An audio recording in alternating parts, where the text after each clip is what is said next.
first pupillage advisory service event this year, and it's been an annual event now for, I think, coming up to, with a few hiccups, about 20 years. So it's very exciting to have BACFI here today to talk to us about what it's like to be an employed barrister, and the route to becoming an employed barrister. And I always look forward to getting the feedback after this event, because the students are always very excited and very inspired about all the extremely interesting and exciting different career paths that they hear about today. So we've got our expert panel here. Some of them are very nicely dressed. Patrick's in his dinner jacket for us, so thank you for that. And I'm going to run you through who's speaking. Everybody might not be here yet, and the order may change, but I'll give you a little run through, and then I will hand over to Daniel Byrne, who is a partner and a deputy district judge, and he will give a further introduction. So the event will be chaired by Daniel Byrne tonight, and we've got a number of speakers. Patrick Rappo, who is, as I already said, dressed nicely for the event, who is also a partner. We're going to hear for Alexandria Carr, who is UK Head of Financial Regulation at Societe Generale. She will obviously pronounce that much better than I can. We have Gaynor Wood, who is the chair of BACFI and General Counsel for CLS Services, and she's spoken with our students a number of times, and we're always very excited to hear from her. We've got Ian Brooks Howells, who's senior lawyer at Lloyds Bank, Rebecca Dix, who's counsel at Denton's, and then finally Lorinda Long, who is managing director of the Bank of America. So a lot of exciting things to get through in a short period of time. So I just say thank you so much to Sandra for organising this, and thank you for everybody for coming along. And I shall now turn myself off. Thank you very much. Thanks, everybody. Just to say, we are a little bit out of order today in that I think we're missing Alexandria, if not Rebecca at the moment, but she hopes to join later. Patrick is putting us all to shame with his clothing choice, and it feels like we're watching an episode of Emily in Paris or something, with him getting into that taxi and like the skyline of London going by. It's a very glamorous life he leads, but he does need to be somewhere. So I think that the format of today is going to be slightly different. It will be recorded as per previous sessions. And if you're not asking a question, please put yourself on mute and have your camera off. It just helps to keep us at the top of the page. So the format is essentially, we will each tell you a little bit about ourselves, and then maybe give some sort of unsolicited advice, and then there will be an opportunity for questions. But we're going to start with Patrick. So he'll tell us a bit about his journey, not in the cab, but in his career. And then he will perhaps give us a piece of advice which might assist you who are looking to perhaps move into the law in one way or another. And then if we have time for Patrick, that'll be rather guided by Patrick, I'll open the floor for questions to him. I think for specific questions related to his journey, though, because we can all answer the more general questions. So if there are any of those, that will be the moment before he dashes off. So I would just hand it straight over to Patrick in that case to tell us a bit about himself, if that's all right, Patrick. Hopefully you can hear me okay. Can you just sort of nod to confirm? That's fantastic. And you'll be glad to hear that I'm not in fact in Paris, and I don't have Emily with me either. So, but I thought I got the memo that it was black tie this evening for this event. Obviously I've got that one wrong. And I can see Ian is not dressed up in his black tie as he normally is. So I thought I'd just try and shoe him up this year for a change. But no, I'm off to the Legal 500 Awards this evening in Hilton Park Lane. So apologies that I'm joining you from a cab. Hopefully the reception will all be good, but just to give you a bit of my journey, as Dan said, not my car journey, but where I am now is I'm a partner in a law firm. About 10 to 12 years ago, the regulations were changed, so barristers, practicing barristers, could effectively join and become managers and partners within law firms. I never cross-qualified to become a solicitor. I decided to simply apply for a right to litigate. As a barrister, you have a right to advocate. You've got a right to be of audience in all the courts across the land. As a solicitor, you have a right to litigate, issue proceedings. So I just cross-qualified effectively by applying for the same right to litigate, and as a result, I can do the exact same things as a solicitor.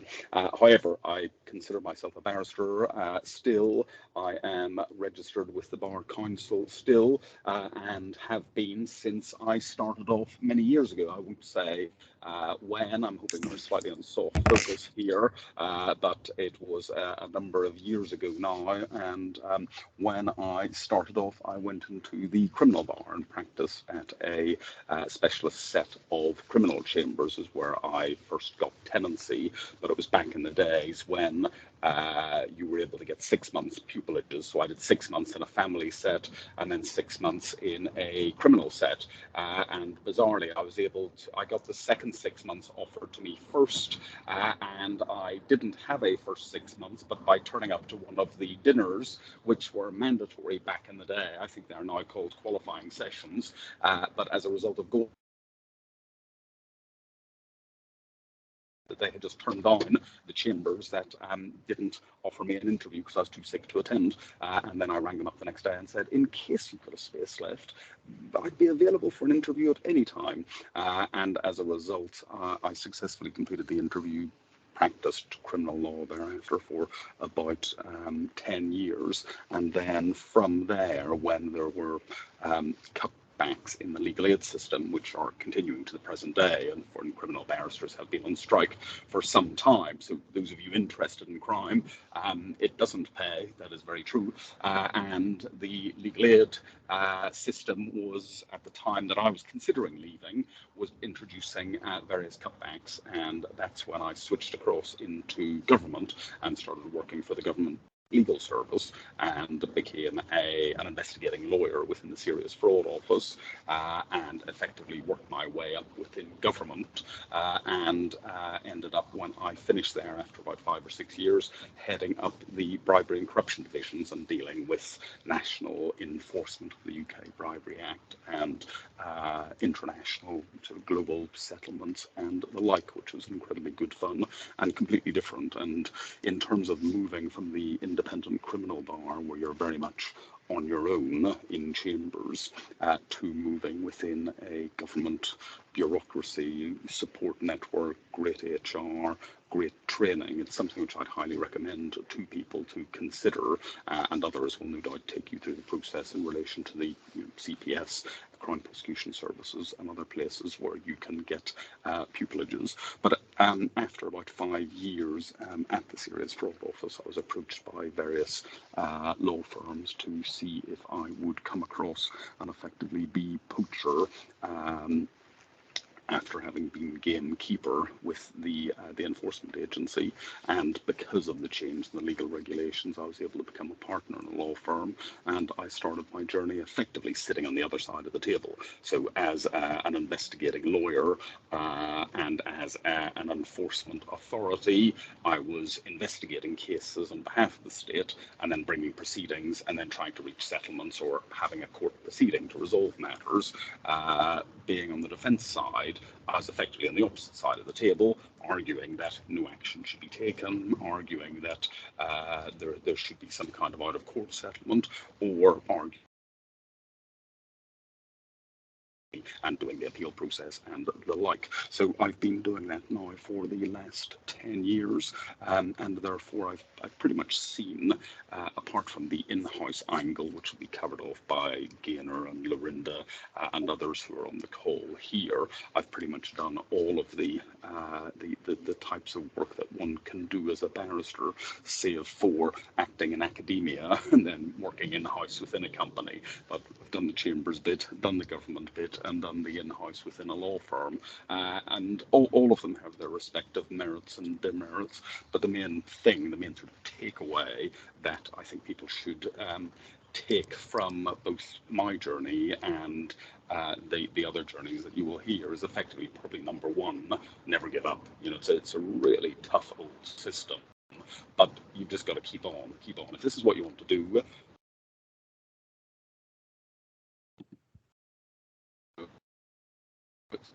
doing it, keep on doing it, and you will make luck. The second thing is that there's just many different paths that you can take. So just because you don't necessarily get where you want to be first, there are 101 different ways of doing it.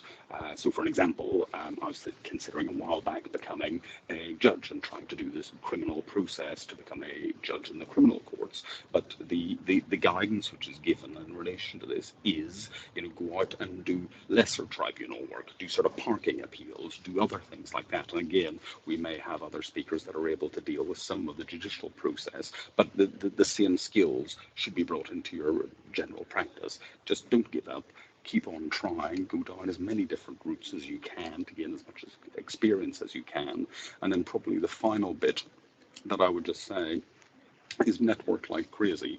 These days it's a lot easier because you've got LinkedIn, you've got various societies that one can join online, various groups and so on, but you really do need to have a fat black book. But obviously these days it's a digital book and not the old black books that people used to carry around with people's names and addresses on them, because people, certainly in my world, in the criminal sphere, the people that I was practicing with as a barrister are very similar to the people that I was working with within government and are now sitting on the same side of the table as me when I'm working in private practice within a law firm. So keeping that black book, keeping the contacts there, networking like crazy, you will create opportunities to get yourself work, you will create opportunities to get new work, and then you will effectively have people that you can contact for advice, for assistance, for mentoring, for future work and so on. So, network like crazy. So those are probably my three takeaways. I know I was meant to stick to one, but those are three, and I'll probably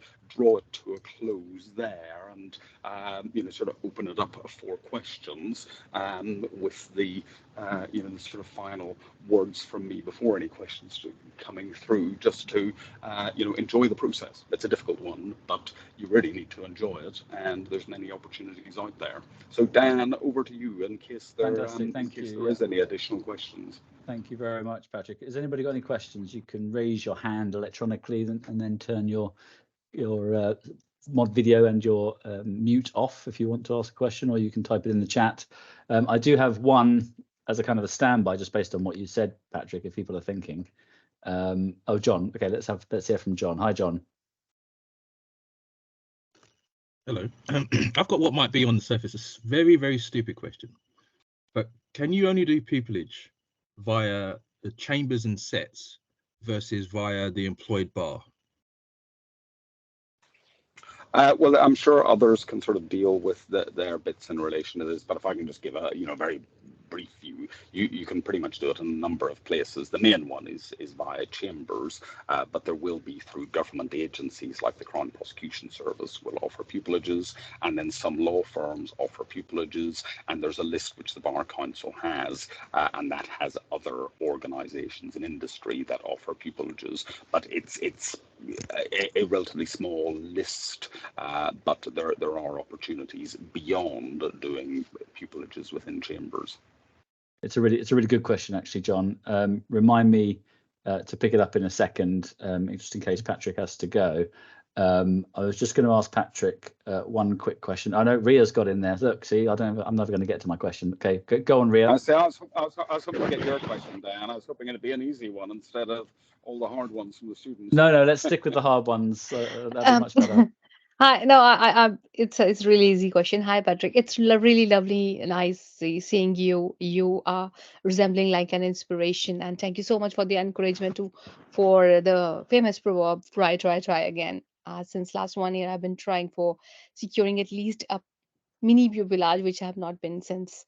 So I just want to continue with what you have just advised, that Bar Council, there are many other routes from which I can apply for pupillage.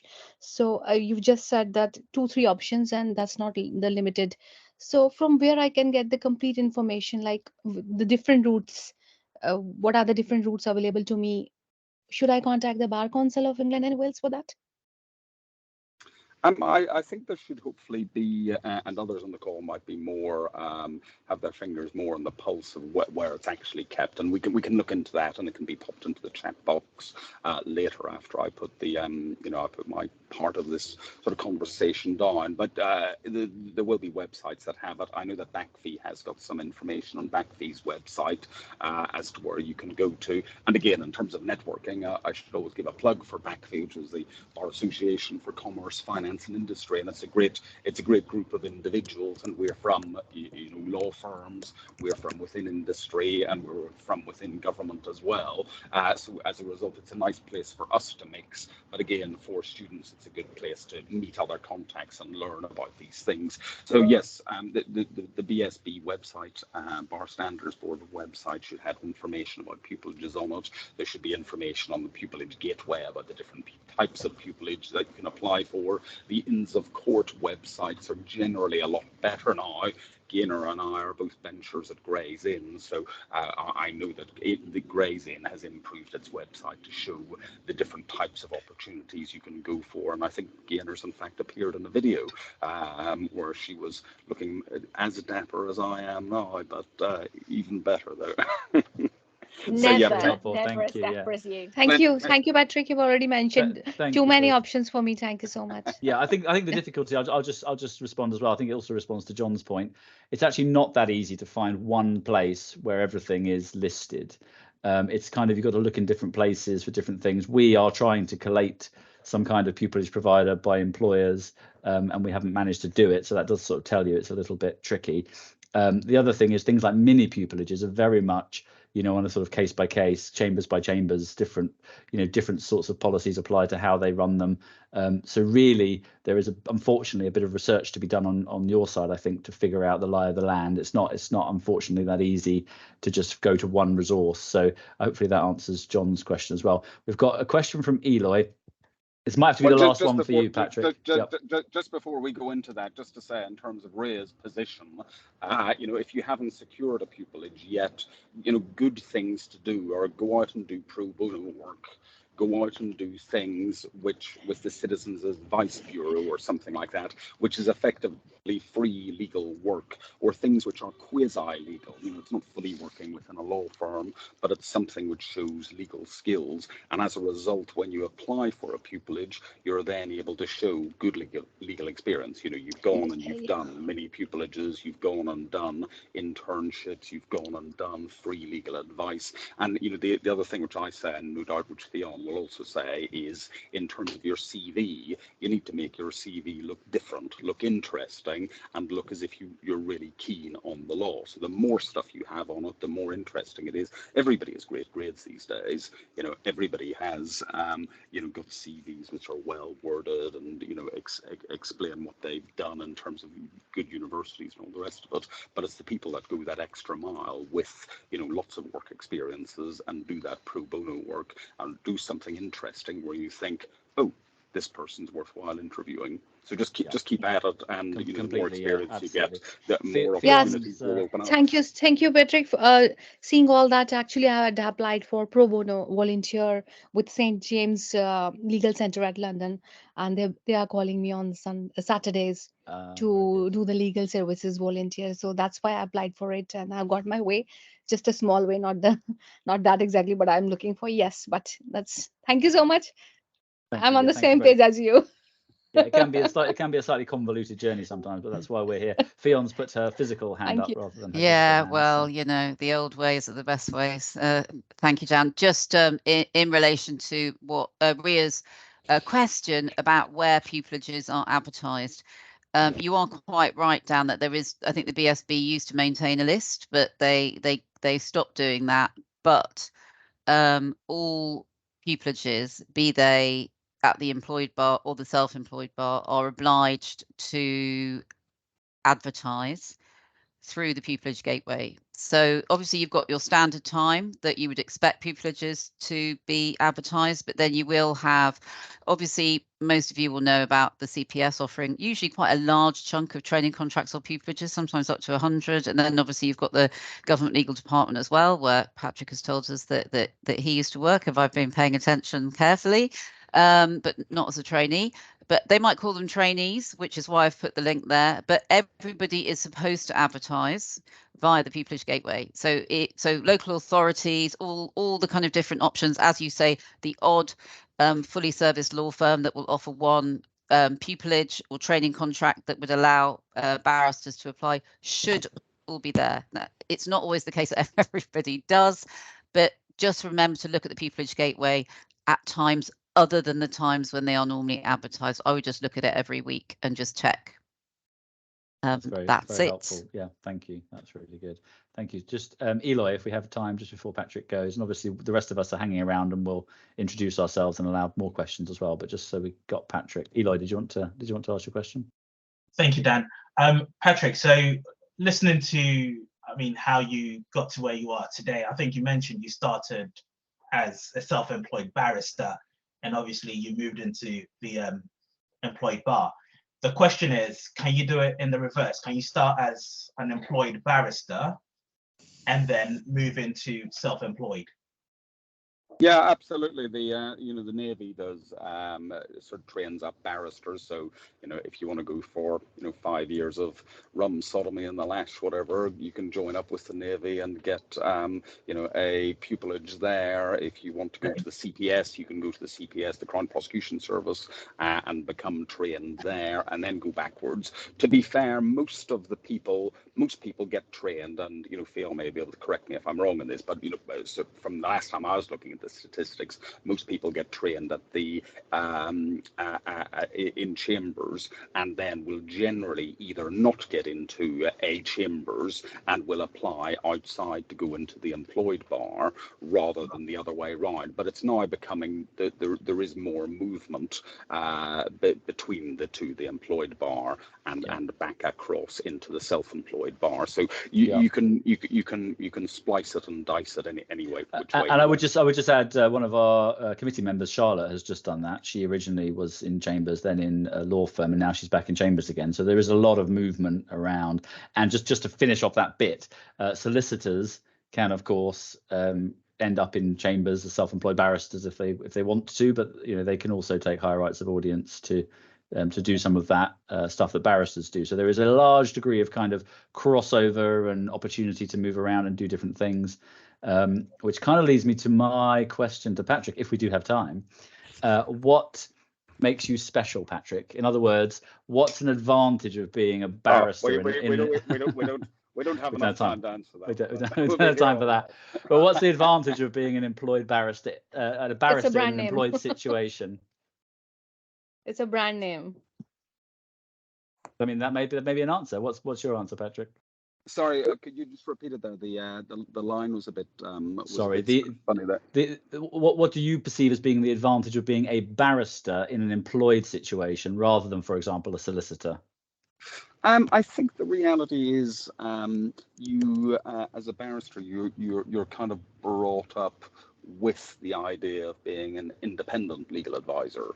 It's the one thing really that was instilled with me at the very start of my career, is that you are first and foremost an independent legal specialist, and also when you go into the criminal courts, you're a minister of justice. You have a duty to the court, and you have a duty to be independent and to fiercely represent your client's interests. And I think that's it's not a huge amount of difference from solicitors, but I think it's just instilled a lot more within the bar. So you're less directly associated with necessarily your employer. You're more directly associated to those sort of ethics and independence of thought and mind. I think the other thing is the nature of your training is looking at things from a very legal perspective, which I think if you're working within industry, and again, we've got others here who have had more experience of that than I,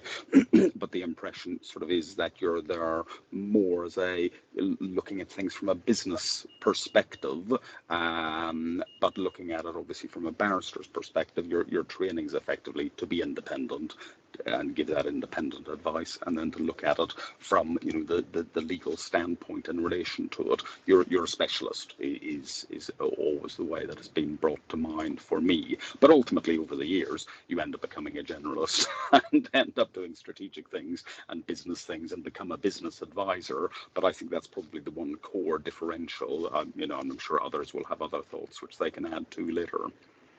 No, very helpful. Thank you. Is it time for you to go now? Should we leave you? Do you need to pay the taxi man? I'm still in the taxi, but I appreciate that there's plenty of others here waiting to do their speaking. So I don't want to hog the limelight for so long in front of everybody else. Otherwise, no, not at all. People will be here until midnight hearing from everybody. It's been very helpful. Thank you, Patrick. Obviously, stay on the line as long as you can. That'd be great, and feel free to pitch in. Perhaps if we pass over to Gaynor now, would you like to introduce yourself and perhaps any ideas you might have about a particular advice related to your journey? Sure. Hi, everyone. Yeah, so where to start? I mean, I guess some similarities to Patrick, but actually quite a different path ultimately. So if we go back to kind of right at the beginning, I actually had no idea what I wanted to do. And it was really just at school, someone suggested maybe I might be interested in doing law. So I think that probably is everyone's experience. And I didn't really have a lot of good career advice, I have to say. No one in my family had been to university, certainly no lawyers. So I didn't really actually know where to start. So I went to do law, and then while I was doing law, I was trying to apply for mini pupilages. I have to say, I applied for tons of mini pupilages, loads and loads and loads of them. And I think it comes back to the kind of work experience piece. I only ended up with a handful. I actually didn't have that many, but the ones that I did have were really quite diverse, which I think is important. And they were all kind of in my local area. So I'm from Manchester originally. So I kind of went to the provinces and got that experience. Not once through that whole process did anyone ever say to me that there are opportunities at the employed bar. And looking back, I think that's so bad. I think we're much more aware now, and obviously, you've all joined tonight to hear a little bit more about that. But I think it is so important to just keep your options open. And I don't think that universities are always that helpful, because they still very much consider solicitor or barrister, and barrister is the kind of in front of the RCJ with the wig and gown and what have you. So, and it's not like that for all of us, and particularly for those of us that are around the virtual table tonight. So I think that's quite important. So having made that decision, obviously, I went to the Inns of Court and went through that route. Then when it came to pupillage, that was really tough for me, pupillage. So again, like I said, I didn't have anyone to go to. I didn't have anyone that could advise me, no contacts really, other than the ones that I'd made through the mini pupillages. And I also decided in my wisdom that I wasn't going to do pupillage in Manchester. I was going to move to London. So I just wanted to make it more difficult, I think, for myself overall. And I think it was partly because at that time there was also a perception that if you did pupillage in the provinces, that's where you were going to stay. And I wasn't convinced that's what I wanted to do. So I wanted to be in London, mostly because I wanted to keep my options open and see what else might be out there. So that's kind of the route I took. And then after a lot of pupillage interviews and applications, I finally got a pupillage, and the application process I found incredibly difficult, and the interview process in London particularly, because at that time, I mean, we're talking 1995, 94, something like that, there was very much a perception that you had to be an Oxbridge graduate and you were, white middle class male, and so for a northern blonde girl to open her mouth in London chambers and get a panel of men kind of looking down their nose at me, it took me a long time to get pupillage. So I think I would say lesson one, just keep persevering. Don't let it drag you down. You will get knocked back 100%, but I think being a lawyer is also about resilience. I find that in-house. I'm sure everyone else does, and it's really important to just be tenacious and just keep coming back to it. So that's kind of where I ended up. And then while I was doing pupillage, I actually decided I didn't like it, which is a bit of a disaster. And I thought, what am I going to do? I've fought so hard to get here, and now I'm not enjoying it. I was in this situation where I was getting sent up to Birmingham to do a 5-minute hearing, a plea and directions hearing, and I was having to pay out a fortune to get on an early morning train at 6 a.m. to get there, and then only to find I was hanging around all day long to get on for 5 minutes, and then I'd get back and the pay was actually just breaking even with the train ticket. I was like, this is no life, this is ridiculous. Which just kind of added to me not enjoying it really. So at that point, I had started to find people that were looking for other opportunities, that were lawyers at bar school the same time as me, and they were kind of looking around. Law firms were one area that was starting to come through as a possible opportunity area for barristers. But again, through all of this, no one ever said, don't even worry about being in self-employed, being in chambers, look elsewhere, look at the other opportunities. So I did, and I went to some legal recruitment companies, and that's really how I fell into it. And one of the opportunities that came up was at JP Morgan. And I have to say, I didn't have a clue what JP Morgan did day to day. I had no idea. So I thought, well, I'll just go along. It was only a contract role for a few months. I thought, well, what's to lose? I might as well try. And actually, I really liked it after I got over the shock of first day when they dumped the equity derivative definitions on my desk and told me to read them like cover to cover. And Lorinda, I'm sure you know exactly what I'm talking about. I thought I will never be able to speak this language. It was like a totally different world. But I just, again, persevered, carried on, got one extension after another. I was actually sat on the trading floor. So one thing that I did feel was the excitement of the day-to-day flow of things. And, at that time, there was a lot of shouting across the trading floor when, trades were happening. Bloomberg was out on the screen. It might not be Bloomberg then, but, there was lots of deals, lots of excitement. The bells were going. It was just something so different to being in chambers where it had been super quiet. Everyone worked on their own. The only time you ever kind of talked to people was if you were kind of getting a brainstorming session with them or getting their advice on something. So I think you've got to not have the fear. And this is a theme throughout my whole career, which was just, well, something comes up, well, what's to lose? You might as well just give it a go. If it doesn't work out, do something different. So that's what I did. Carried on at JP Morgan for a while. Then I decided I wanted to be in a legal department because at JP I'd been on the equities trading floor.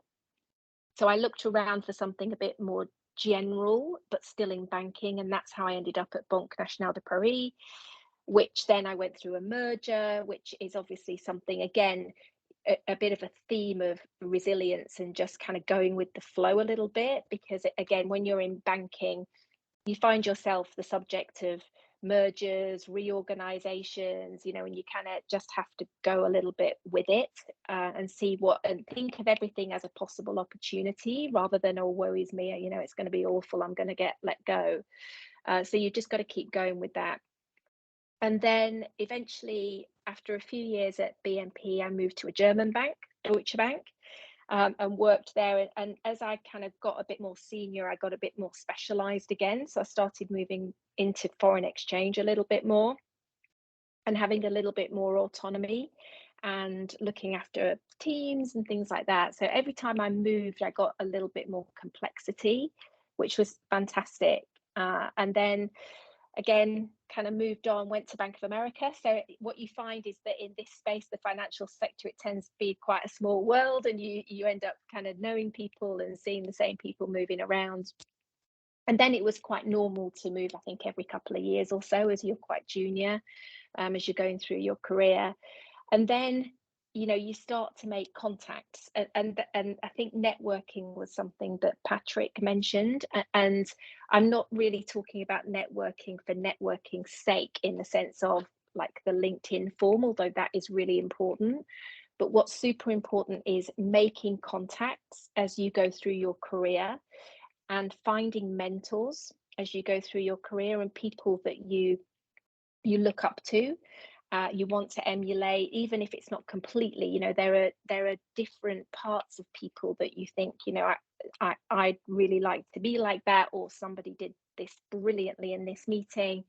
And so take bits of people away with you, and try and figure out how you can kind of emulate that as best you can.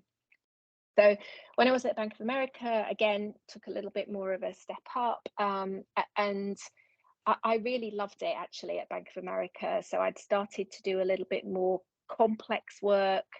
At the time, it went through a merger with Merrill Lynch as well. So there was, again, a lot of movement, a lot of opportunity. And then while I was at Bank of America, that's when someone came to me and said, there's a role at CLS. Would you like to be interviewed for that? And again, I was like, I don't know who CLS are. I don't know what they do, even though I'd been in the FX space for so long. It kind of just looked after itself, CLS. So I came again, I was like, you know what, I'll go and talk to them, just see what they've got to say, you know, try and understand what they do and see what's different from what I do now and what the opportunities might be. And so I did. Again, really loved the people, and actually was quite excited at the prospect of having a slightly bigger team at that point and doing something completely different.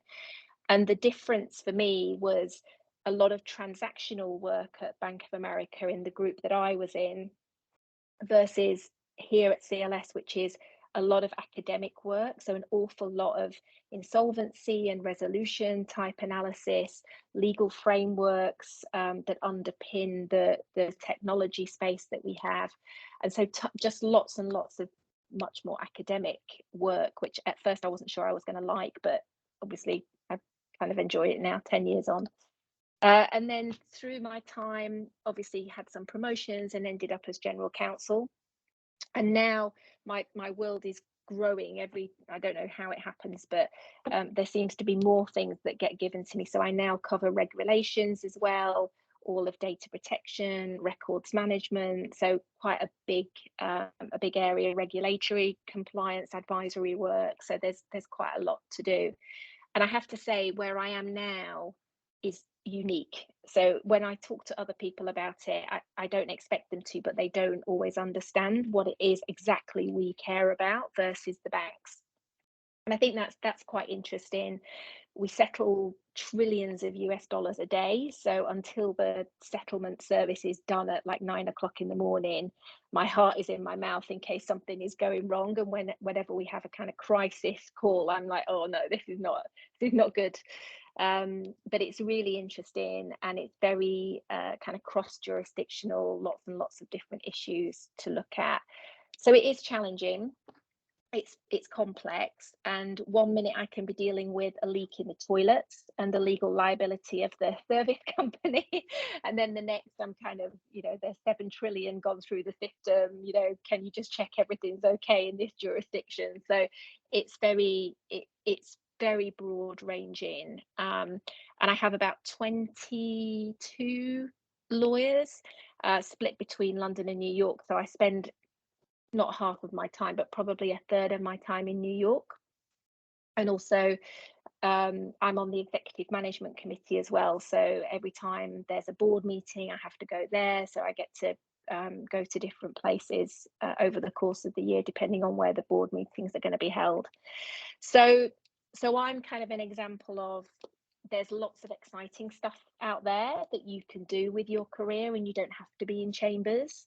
And coming back to the point about pupillage, that I wish I'd known that there were way more opportunities than just doing pupillage in chambers, although it was good for me because it made me realise what I didn't want to do as a career, but managed to, you know, as a result of that, I managed to kind of blend the two really.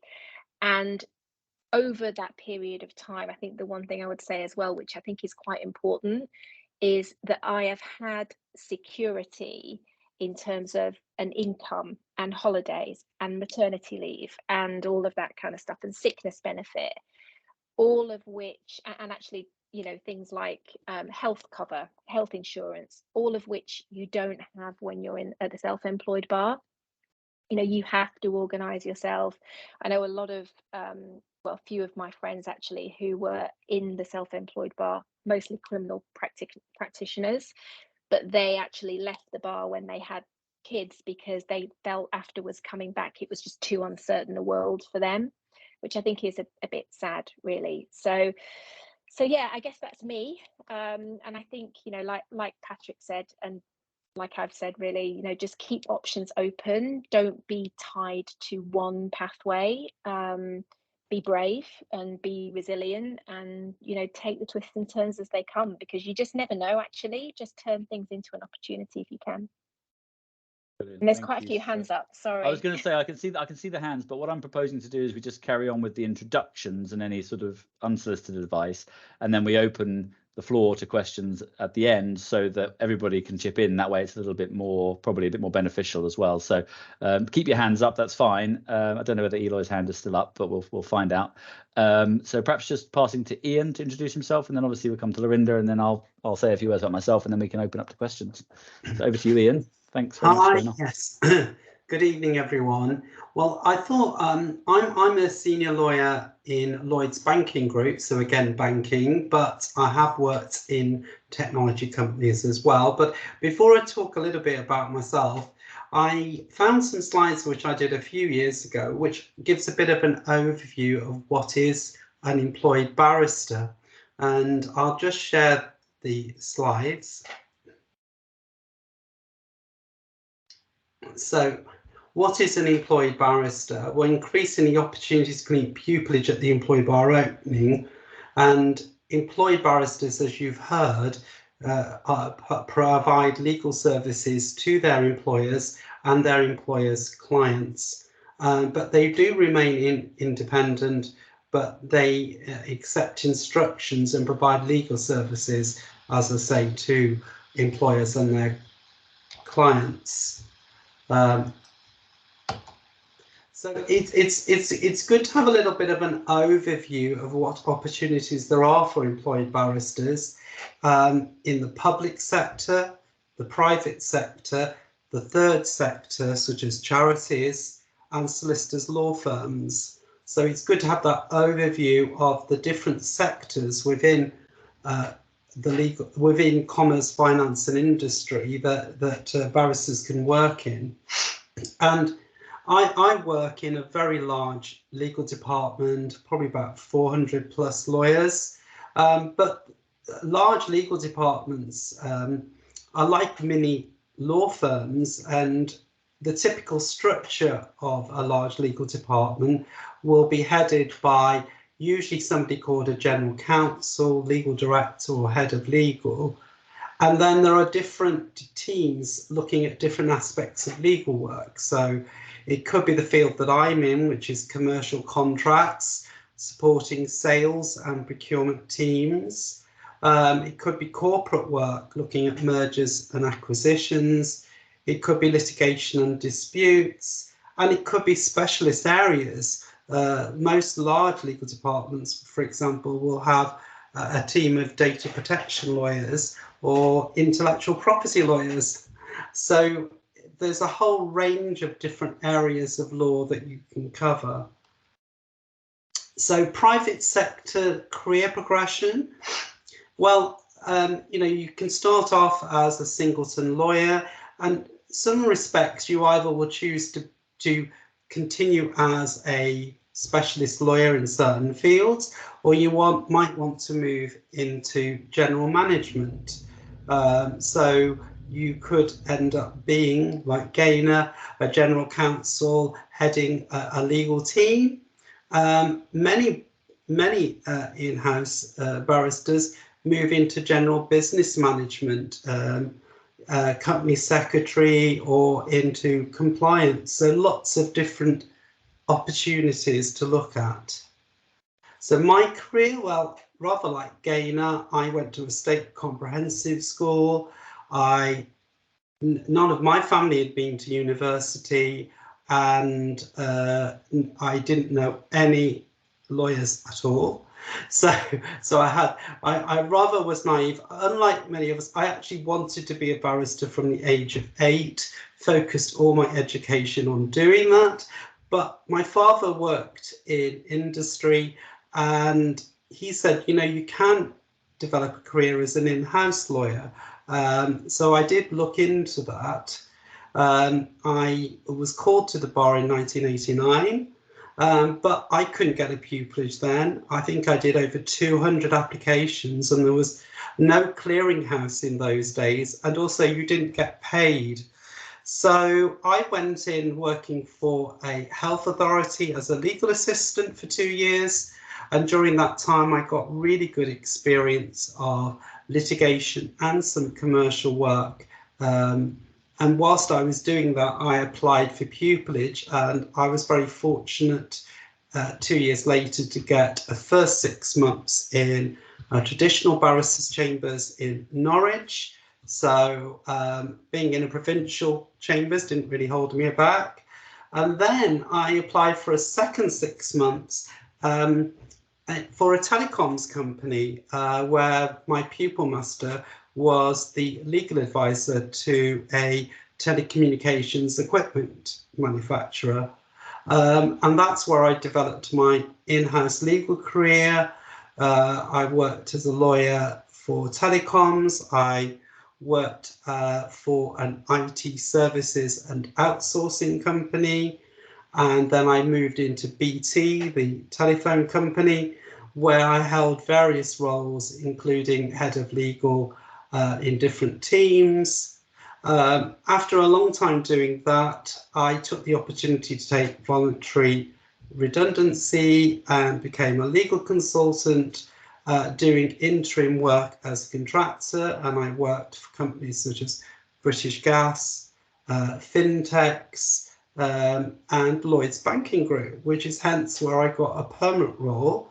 And now, although I started out as a technology lawyer, I'm now working in insurance, and I support contracts with both third parties and other subsidiaries of the banking group for all sorts of things, from suppliers to partnerships with other insurers, underwriters and reinsurers. So a whole range of different types of contracts. I also, one of the benefits of working for a large company is that you can also get opportunities to do other roles. So for example, I did a 12-month secondment in inclusion and diversity last year, where I was the inclusion and diversity manager for the legal team.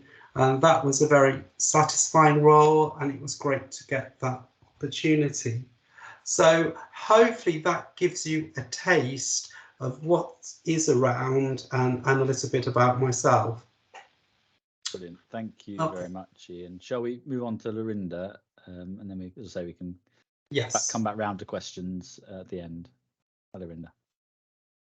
Hi, good evening, everyone. I think along the lines of what some of the people have already said is that I think you need to be able to take advantage of opportunities that arise, because sometimes you can be in the right place at the right time, and something you hadn't necessarily considered actually gives you a step up to where you might want to end up.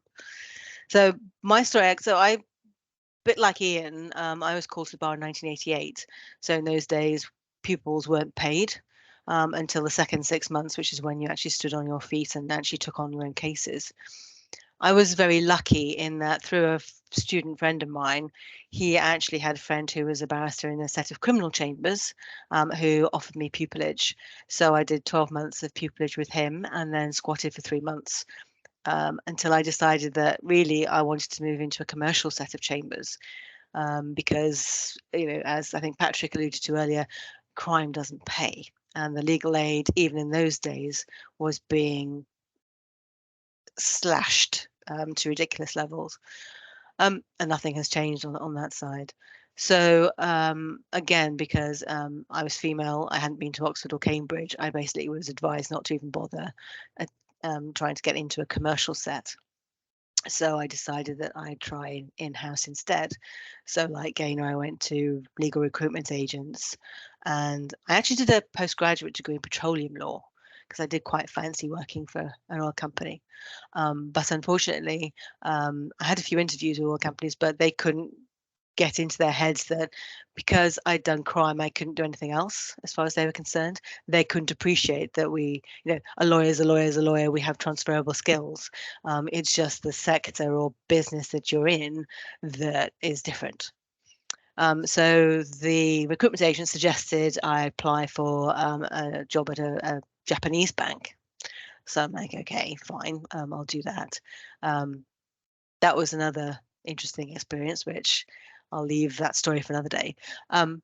But I then ended up going to NatWest Capital Markets to basically negotiate ISDA documentation. So that's swaps. It's a very boring job in those days. It was just pure documentation, and I didn't really want to do that for the rest of my life. But I was given the opportunity to start doing the more structured transactions and actually started specializing in securitizations, which is a very highly structured way of using a company or a bank's assets to basically raise money. So I started specializing in that. I left NatWest, and funnily enough, I went to Paribas, and became a securitization specialist with the securitization team there, who then got poached by Credit Suisse. So we left just as BNP was taking over Paribas. So I missed that merger. Credit Suisse was another institution that actually was not a very pleasant place to work, and most of the people I know who were at Credit Suisse all say the same thing. So I left there, and I ended up at HBOS, where I became the general counsel for the treasury division of that company, and I built up a team of 30 people to do all the transactions that HBOS needed to do, including I had a small team in Australia. So how awful, I actually had to go out to Australia a couple of times, which was obviously a real hardship. Sadly, as we all know, 2008, 2009, the world collapsed in the financial services sector. So Lloyd's took over HBOS. Lloyd's, for me, wasn't the kind of place I wanted to be. Didn't want to do the type of business and transactions that I wanted to do. So I started contracting for a few years. And then I joined Bank of America in 2015 as a contractor. Then I got made permanent a year later. 2 years later, I got promoted to managing director. So there are good opportunities. It just means that you have to take advantage of the situation at the time and take into account the factors that are kind of thrown at you, really. And it's how you adapt to those situations that can actually give you a great experience and move your career on to, you know, the higher level. So funny enough, like again, I'm now at Bank of America, where she left. So it is really that for me, it has been a case of opportunities presenting themselves and me being able to then take advantage of it, and also having the support of quite a lot of people as well within the organizations I've worked with, who have recognized my talents and have been able to get on. I have to say that with the criminal side, it is, when you think of a barrister, it is the wig and the gown, and it's the sort of doing the right thing for, you want to be able to basically be a do-gooding person, and it's not quite like that in reality. But I think it gave me great experience in dealing with those situations, to be able to deal with traders and difficult people and difficult relationships, and it has been a great training from that perspective. And I think you can deal with anything if you can deal with that situation. One of the other things I would say as well, given that I have obviously had a lot of people applying for jobs to work for me, is that do your research, whether it's chambers or whether it's a company. Do some research so that you can sound like you know what you're talking about, that you're interested in that company or that set of chambers, and find out what they focus on. There may be some topics or things on their websites or something like that that you can actually get an angle on, that you can actually come across as being intelligent and knowing what you're talking about and being really interested in that chambers or that company. So yeah, that's probably my 2 takeaways: take advantage of opportunities and do your research. Brilliant. Thank you very much for that, Lorinda. I think I saw Alexandra join. So Alex, if you're there, make yourself known. I may be wrong. May have been pocket. Join. Oh, hello. Hello, I did join, and I'll start with 2 apologies. 1, I'm so sorry for being late, and 2, sorry that I don't have my camera on. I'm stuck with bandwidth issues at the moment. Can you hear me all right, though? It's not too bad. It's a little tinny, but I think we can make you out. Right, I'll do my best. And actually, joining late is a perfect example of what it's like when you're working, that I had to join a call at the very last moment. But I did have a chance before I joined the call to think about a few things that I wanted to share with you. And I think I'm very much picking up on some of the points that Lorinda made. So I am currently a managing director at Société Générale, a French bank, and I'm working in their London branch, where I'm head of the Financial Services Regulatory Law team. And when I was thinking about my route to this job, I thought about that. The thing I've learned is that you shouldn't worry if you take the long route to whatever job you've got in mind. Sometimes you get the exact job you want straight away, you get your training contract, you get your pupillage. Other people aren't so fortunate and they have to take other jobs that get them to their desired goal. And that's very much been my experience. I didn't get pupillage immediately. I worked as a paralegal for a year and I reapplied and got pupillage the second time round. So that's my first point. Don't worry if you've got to take a circular route to get to where you want to be. That's okay, you've got plenty of time. My second point is, not every job you get has got to tick all your boxes. Not every job has got to be your dream job. Not every job has got to be your forever job. It's enough that that job furthers you in some way. There's a step on your ladder. It doesn't have to get you to the top of your ladder. It's enough that sometimes that it ticks just one of your boxes. That's all you might need at that particular time. Therefore, consider what your boxes are. What is it you want from your job? And I've thought about what my boxes are today. They're probably not what I had in mind when I started my career back in 1997 when I was called to the bar. Today, when I go for a job, I do have a number of criteria that I want that job to meet. So think about the criteria you want your next job, your first job to meet. My criteria today are that I want a job that's got interesting work and I want that work to develop me in some way. I don't want to be doing the same thing every day. I want to be able to grow. I also want a job that I can actually do, that I can make a difference, where I feel I can make my mark. I've been working for long enough to realise as well that I want to work with nice people. It sounds trite, but it makes such a difference if you like the people with whom you're working. It also makes a massive difference if they're good and care about what they do. So that's always one of my criteria. Can I fit in here? Do I like the people? Can I see myself working with them every day, 5 days a week? That is good tricky. culture That is is tricky to figure out from an interview, isn't it, Alexandria? How do you do that? How do you tell?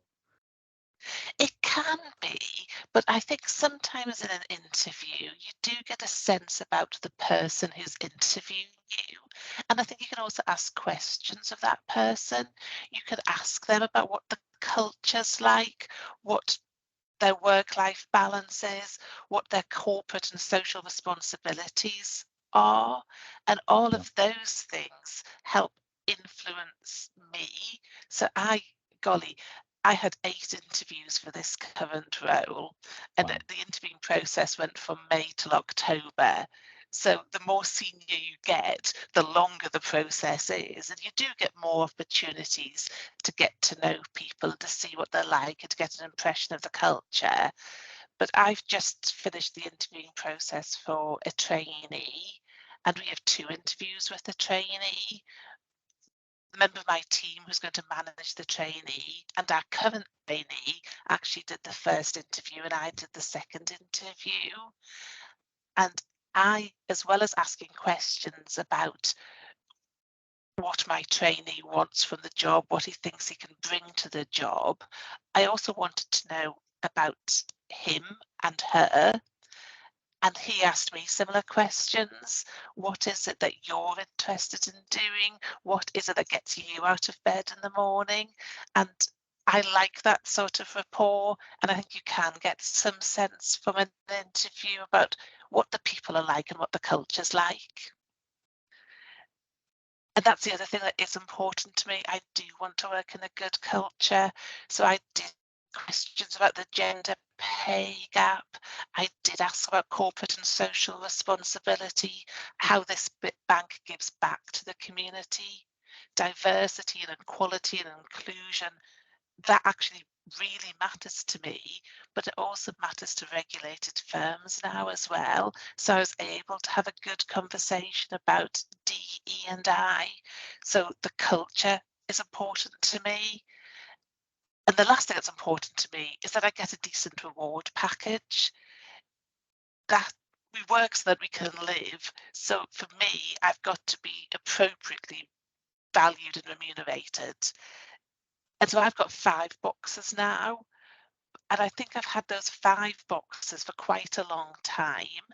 But I'd only say that this job and my last job ticked all 5 of the boxes. Earlier jobs I might have taken because the work was interesting, because it developed me. It mightn't have been a great pay packet, but that was okay because 1 box was ticked.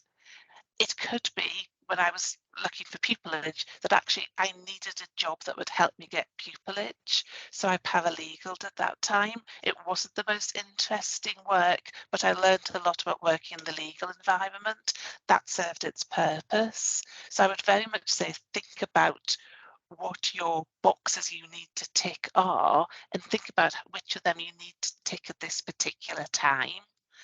I'm working in financial services regulation now, but I was called to the bar in 1997, and I've done a lot of other things before I got into financial services regulation. I worked in the government legal service. When I was in the government legal service, I was just interested in learning about the law, and I moved around every 2 or 3 years. I did employment law, I did some private law litigation, I did public law litigation, I worked for the prison service, I worked for the Ministry of Defence, very different jobs, but they helped me develop a general interest in the law. And what I got from that was real enjoyment. And I felt I was massively making a difference. And that was important to me at that particular time. I ended up in the Treasury where I started doing financial services regulation. And I found an area of the law back in 2006 where I thought, actually, I can see myself making a career here.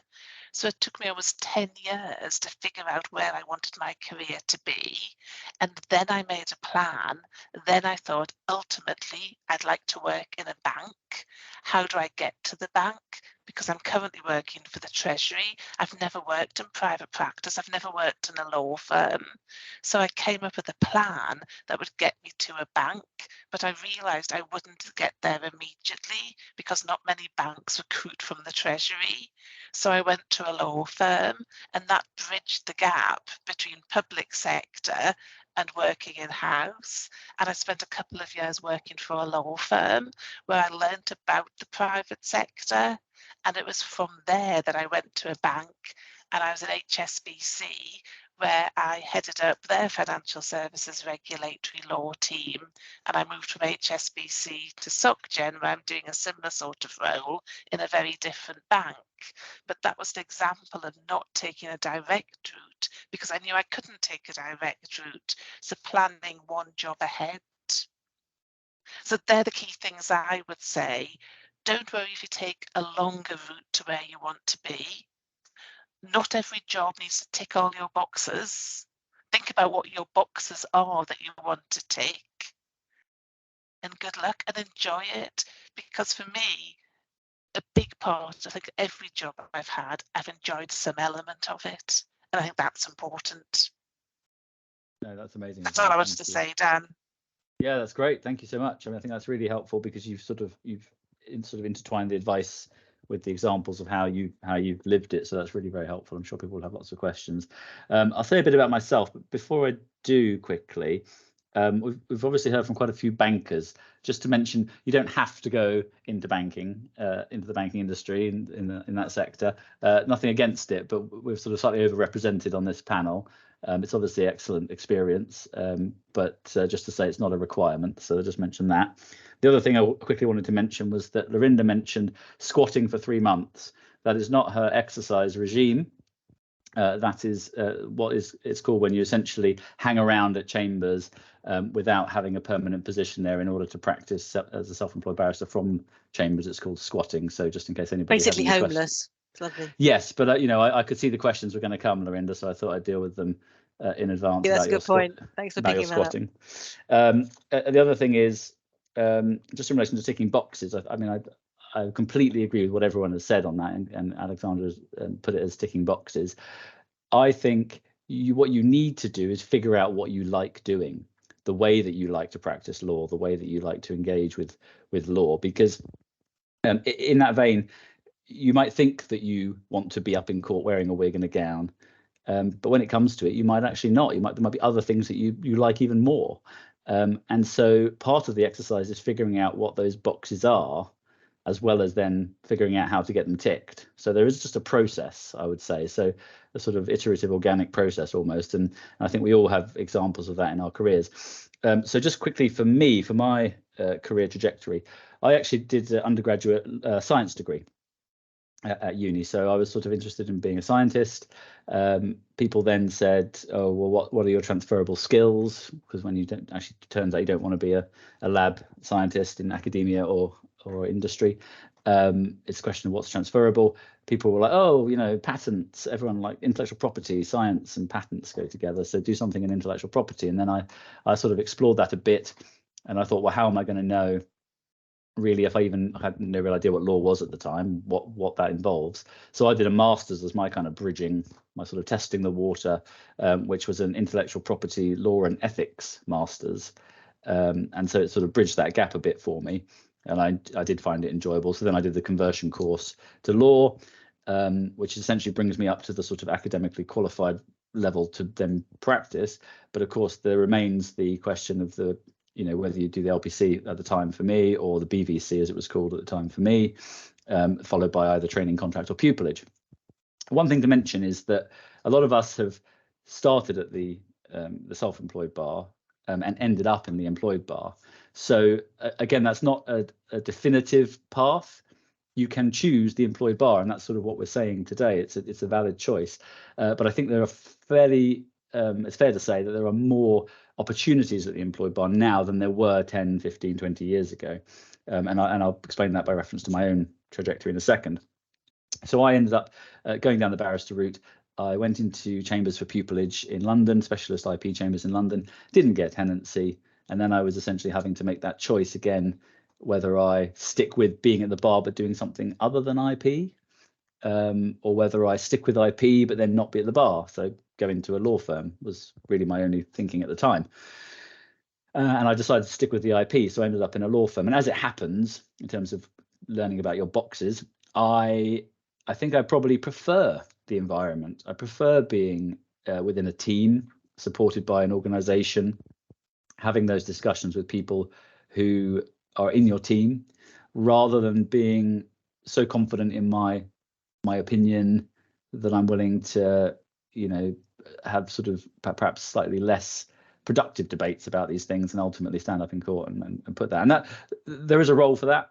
It just doesn't suit me necessarily.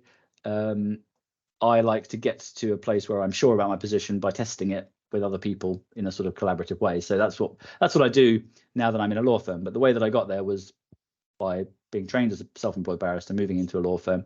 And at various points in my career, there have been opportunities to move back. I mean, people like head clerks of various chambers have sort of approached me and said, would you consider coming into self-employed practice? And actually, for a variety of reasons, I didn't think that would be suited for me anymore. And I think what I would say about being an employed barrister in a law firm, which is sort of, I think, Juliet's question in the chat, is that it does give you that sort of independence, picking up from what Patrick said, but it also means you're a slightly enigmatic, slightly wild card figure. And the way that works is, for example, when I started out, my signature and my email at the law firm said barrister. So other people might say solicitor or associate solicitor or senior associate solicitor. Mine just said barrister, which made me quite sort of difficult to put in a box. So people didn't really know how qualified I was. I found myself in the first few years of practice, for example, in a boardroom at National Savings and Investments. Again, I know it's sort of financy, but it was talking about reputational risk. So I'm at the boardroom, and then somebody says to me, "Well, if there's an incident, who's next down in terms of hierarchy from you?" And I was thinking, "Oh God, there is nobody. I'm the bottom. I'm the real scraping the barrel here." So I think I gave the name of my secretary, but that wasn't quite what they were after. But the point is that there are ways of presenting yourself, I think, which being a barrister can be helpful. It's not the be all and end all, but it can be helpful. So just say that for my career, the way that it's worked out is I'm essentially doing the job of a solicitor in a law firm, but with this extra string to my bow, which means that I can, if I need to, go to court and speak. I don't, because it actually doesn't work out that great for clients when self-employed barristers are a bit cheaper. But I'm essentially doing that job, and so we can obviously talk a bit more about what Juliet's question is getting at there if needs be. But I have been fortunate in that I have been taking a sort of circular route as well, in that I ended up at a regional law firm to start with, doing in a corporate department. Then I moved into a regional law firm in their dispute resolution department, trying to get back to sort of focusing on IP and disputes. Then I moved to essentially a specialist IP firm in London, where I was for 5 years. Then the opportunity arose to work with a French law firm in Paris. So I was in Paris for 2 years. And then I came back, and I've been a partner at A. Thornton for 4 years. And each of those experiences has been different, and I've got different things out of them. There's increase in management responsibilities or business kind of responsibilities, people management and all sorts of things that come along with working in an organization like that. And that may or may not suit you. Some people just want to do the work and not worry about that stuff. So there's all these different things to consider. At some point, when I was working for the specialist IP law firm pre-Paris, I found myself, it was 2 a.m. I think, I was working on an expert report with a sort of committee of people. I think maybe the expert wasn't even there, but that's how it goes. And I was starting to not see the wood for the trees in terms of my own contribution. And at that time, I thought to myself, well, what can I do to know that when I've done something, the doing has been because of me, not, because it's very hard to, if you're helping to tweak some sentences in a report, when that ends up reaching a decision in court and the judge takes it into account, you don't really see your own work reflected in that. And that's when I thought to myself, well, I might apply to be a judge then, because then I'll be the decider, essentially, in inverted commas. I'll be able to make a decision that sticks, subject to appeal. And so I applied to become a deputy district judge, and I was successful. And I've been doing that since 2015. I've sat in various places, but I tend to sit in the Southeastern Circuit and in London courts. Those are county courts, so it's not really related to my day job. But I would say that I get an advantage in terms of being a litigator, and that links back to being a barrister. So there's that kind of trajectory sort of holds together as well. So that's then a much more broad spectrum of experience that I've got dealing with, whether it be sort of infant settlement approvals, for, where children get payouts following car accidents, for example, or whether it be contractual disputes or tort disputes, personal injury stuff, car accidents and repair for cars, parking tickets, non-molestation orders, gas injunctions, a lot of different things. So, and that is something that's open to, I think you've got to be 5 years qualified to apply for that. And so regardless of the route you go down, that's something that you could also consider. And it will give you good training and good exposure to different things. So echoing what Alex was saying, and what the others have said really, is that you can take opportunities as they arise, you can move around, you can keep it interesting, and sort of just follow your nose at some level. Don't necessarily put, whether it be employed barrister or self-employed barrister or solicitor or whatever it's going to be, don't put it on a pedestal. Take steps to move in the right direction, but you might find to your surprise that it doesn't end up quite how you first thought it would or should. So that's sort of me. We have some questions. I hope we've answered Juliet's, but I know that John had a question waiting in the wings, and he put his hand down and put it back up again. So he now looks like he's second, but I know he was really first. So John, did you want to ask your question? Throwing it open to everybody, and we'll see who answers first. Yeah, so my question is probably, I probably need to give some context. So basically, my path is completely unorthodox. I'm a technologist, been doing that for 25 odd years. Went down the route of doing a PhD. The PhD is in emerging tech and law. So I actually did the GDO as part of that, as part of the PhD. Then figured out that this route of a barrister is even possible, because I didn't even know it was. Then went on to do the bar exam, which I'm doing, the bar course, which I'm doing at the same time as doing a PhD. So when I apply somewhere for mini pupillage or whatever it is, they can't get me at all. They think I'm just on the jolly, or I'm doing it for research or whatever. So I have a complete unorthodox route. I also know I don't want to touch crime at all. I'm not interested in it from a payment perspective or anything like that. And up until 6 months ago, I didn't even know that the employed bar was an actual thing that you could do. But on going on the bar route, I was really thinking of how I could work somewhere, encourage someone to become an AOT organization, and then try and get pupillage that way. I already know from a stability perspective, like Gaynor was saying, it would only work that way. And because the route I'm going down is to be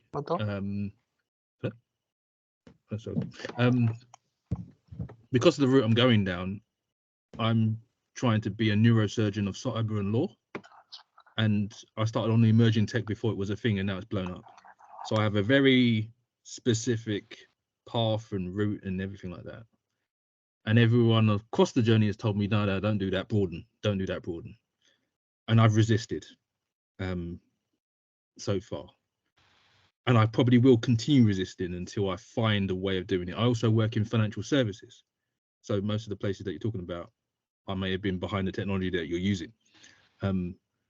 So my question, I suppose, knowing that I'm picking a very specialized route to be a very specialized individual, do you still think there's merit in the employed bar supporting that? So if you was coming across me, how would I be able to articulate it so you could understand it? It's the question I have, I suppose. I'll stop there. So I think from my perspective, I would say what you need to emphasize when you're looking for training contracts, pupillages, whatever it is, the skills side of it rather than your background. Your background is super important, but I think you're at a point where the skills that you're learning as a lawyer are probably the ones you need to push forward, because I think, to go back to Lorinda's point, lawyers have skills and they're transferable into any area. So where I think you will get the advantage is actually focusing on your skills development now to be qualified, and then deciding, and I think it will come because we're going into cloud, we're going into this whole new emerging AI space, and all the banks are interested in it, every technology company is interested in it. So I think you will have a niche. I don't doubt that. But I think probably where you're getting slightly hung up is that you're a technologist first and a lawyer second in their eyes. And I think you need to try and flip it a little bit and focus on what skills you're bringing as a lawyer. And PS, I know all of this stuff as well. So if you're looking for a specialist in that area, I can speak that language. And that I think is really important, because I know, I mean, I have a big technology team, and I find it super hard to follow what they're talking about, you know, all the kind of database stuff and the software and the, you know, all of the open source items and all of this kind. It's really hard as a lawyer. That space is particularly hard, I think, to follow. So if you've got those skills, I think your moment will come. But I think you've got to put that slightly, if it were me, I'd put that slightly to one side, very much focus on developing your lawyer and your legal skills, and then come back to it afterwards. So I wouldn't focus necessarily on narrowing your training areas to that world, because that is the world you'll be able to apply it to afterwards, if that makes sense. Yeah. Great. Yeah, Thank you very much. Did anyone else have anything to add? Ian, did you want to add anything? So you're not on mute. That was all. I thought you might have wanted to add something, but that's fine. Is that okay, John? Is that helpful? You know, it's definitely very helpful. Thank you so much. Great, thanks very much. We've got William has got his hand up as well. William, did you want to ask a question? Yes, very simple one, I'm afraid. I've heard of Treasury Devils. I don't think they exist anymore, but what were they? And does the role still exist now? So has anybody who works at the Treasury? It was a Treasury Devil. Golly, I just think the term may no longer be used, but they were barristers that were used by the government for litigation, and we still have. So the government legal service is a mixture of solicitors and barristers. It's actually a great place to cut your teeth, because they don't distinguish between solicitors or barristers at all. You get exactly the same work, but you're very self-sufficient and you can decide how to run your caseload. So because I was a barrister, I used to do a lot of my own advocacy. I would prep my own witnesses. I couldn't then do the substantive advocacy if I'd prepped my own witnesses, but I like to run a case as if I were a barrister. The majority of the substantive advocacy, though, you as a government lawyer wouldn't have time to do it. So you've got a panel of barristers that are approved to work for the government in particular areas, and the leading barristers on those panels that are used for the biggest and the most important case used to be called the Treasury Devils. So I don't know if the term's still used, but that's how it used to be used. And it's worth mentioning that deviling in the barrister world is essentially one barrister. Oh, that's something else as well, yes. Yeah, I wonder if I just thought it might be connected. So one barrister essentially helping another barrister out, you know, maybe doing a first draft and that, but sort of white labeling it almost, which isn't quite the same thing as you're talking about, Alexandria. But there is the term deviling in the barrister world generally. There's more the self-employed. Why the question, William? Where's it coming from? What's the particular interest? Well, as a bit of an interest, I mean, I'm interested in public law, and it seems what you're saying about the government legal service seems very fascinating. Also interested in history, so it's more just to sort of clarify what that was, essentially what the devils were. Great. So it was, I think they'd call them first Treasury Junior. It was as I said, it was the top barristers at the self-employed bar used by the government litigators. If you are interested in public law, constitutional law, one of the best places to be is the government legal service. The type of constitutional issues you get involved in are absolutely fascinating. I spent a lot of time, and golly, this was a long time ago, but I was working with transgender prisoners and where you had to imprison transgender prisoners. Not much has changed as a matter of law on that, but it was some of the first cases. I looked at mothers and babies in prison. I looked at the retention of DNA evidence. Really fascinating from a factual and policy point of view, as well as from a legal point of view. It was a great job. So if you're interested, the government legal service is a brilliant place to be for that.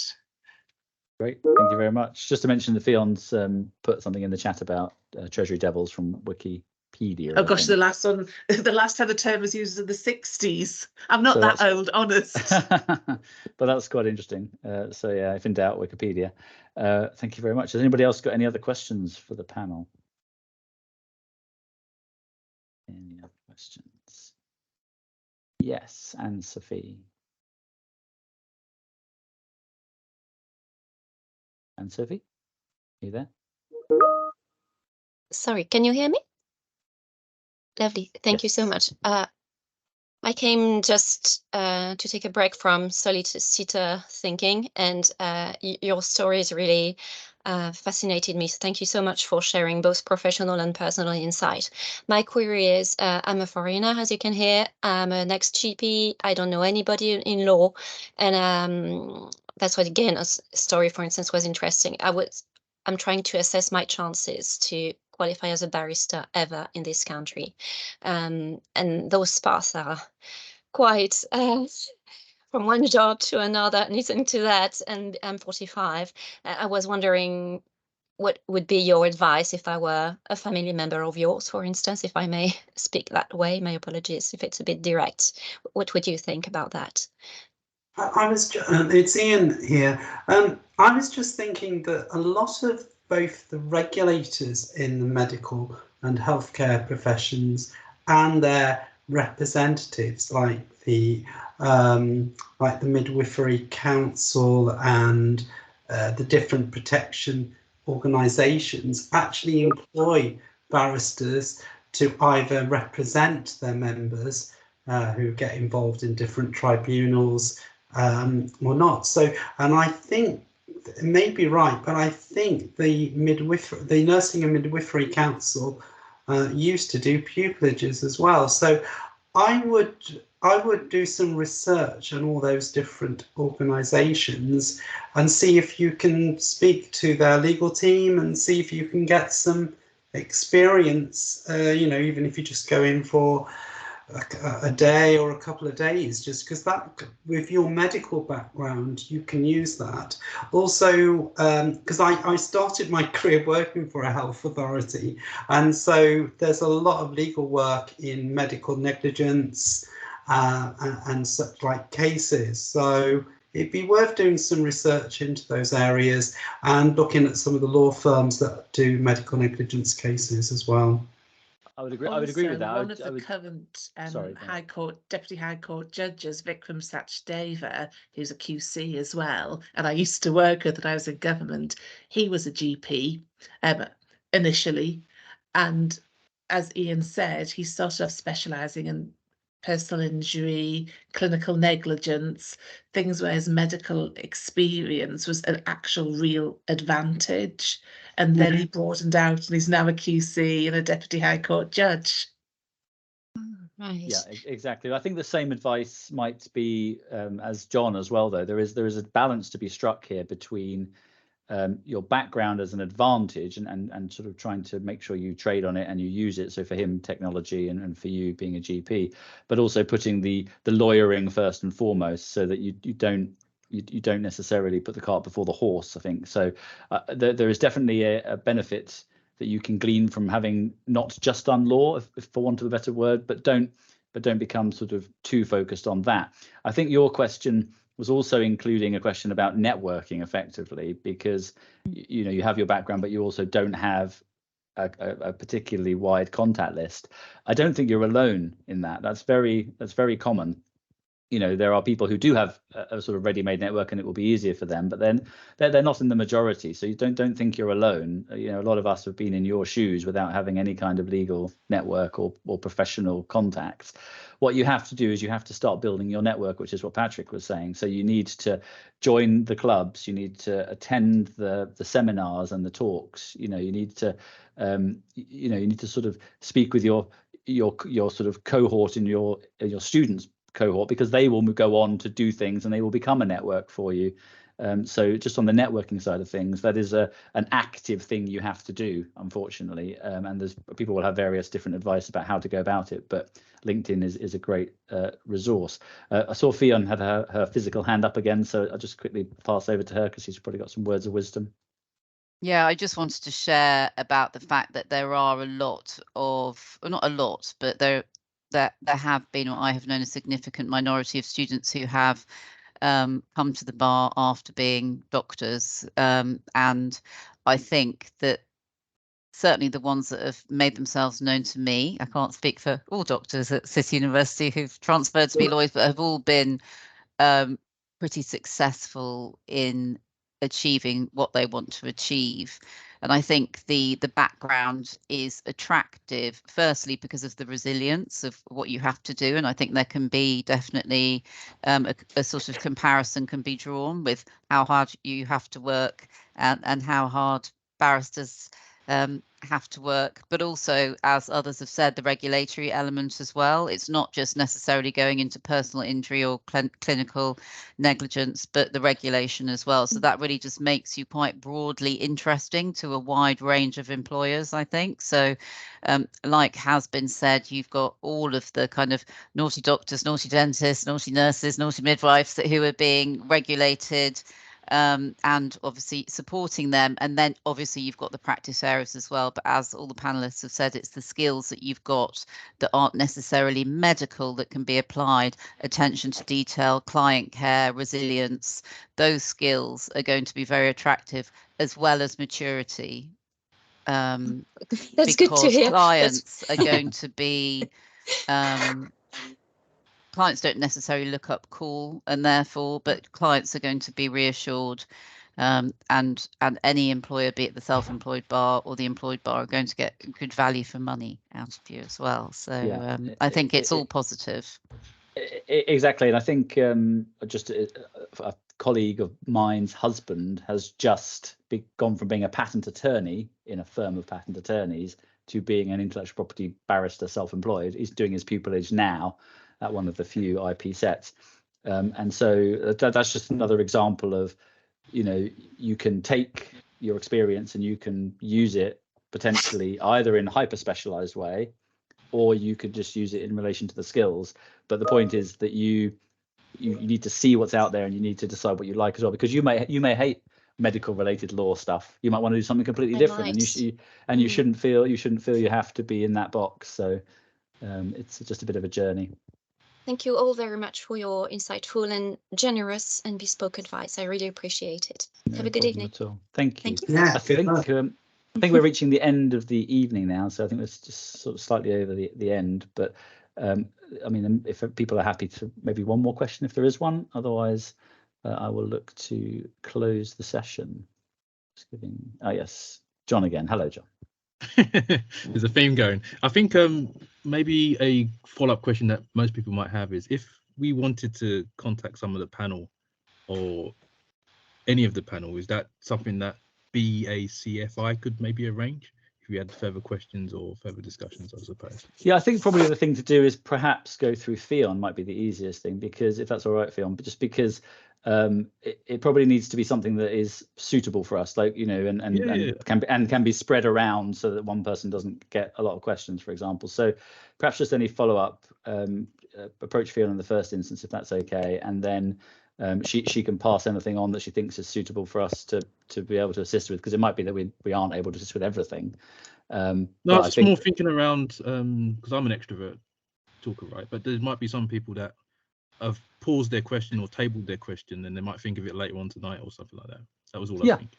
Yeah, I mean, I think if people do think of things, perhaps just message Fiona, she can collate them and ping them on, and we could perhaps sort of crowdsource some answers from the committee or from people we know and get back to you. That's not a problem. But we run this session on a relatively regular basis, so hopefully we all sort of feel like we're in a position to be able to give some kind of feedback like that. Yeah, I mean, just I'm happy to undertake that, and obviously Sandra's always letting us know that you can obviously join BACFI as well. I think it's at a reduced fee, and you may have been sent that information, but if not, it can be, if you want to email me about joining. I know there's a lot of really interesting talks coming up, particularly the Lord Denning lecture, which looks absolutely fascinating. So there's a lot of other talks and opportunities that will be available should you want to join, and I'm very happy to collate and send on any questions that pop up. And thank you very much. I'm not going to say anything again, but really it's been a fantastic evening. It's been a really interesting panel and really good questions as well, and quite lively, I think. So thank you, everyone. Great, thank you. See you soon, and best of luck for everyone. Thanks a lot. Bye. Bye-bye. Bye. Bye-bye, thank you.